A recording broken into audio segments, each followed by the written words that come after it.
Tikuvchilik hunari xotin-qizlarga uy sharoitida daromad olish, shu orqali oila iqtisodini oshirish imkonini beradi.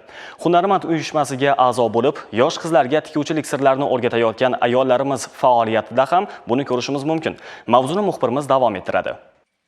Bugungi kunda davlatimiz tomonidan qo'l mehnati va milliy hunarmandchilik asosida iqtisodiy farovonlikka erishish uchun barcha shart-sharoitlar yaratilgan. Ayniqsa ustoz-shogird an'anasi davom ettirilib, yoshlarga kasb-hunar sirlari o'rgatib borilmoqda. Birgina Xonqa tumanida hunarmand uyushmasiga a'zo bo'lib, o'z faoliyatini olib borayotgan hunarmandlar soni 200 nafardan oshdi.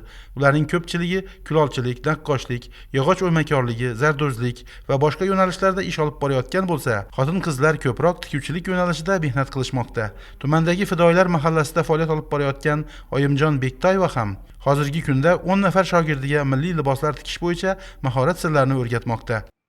Ustoz shahid an'anasini yo'lga qo'ydik. Hozirgi kunda esa bir yilda 15-20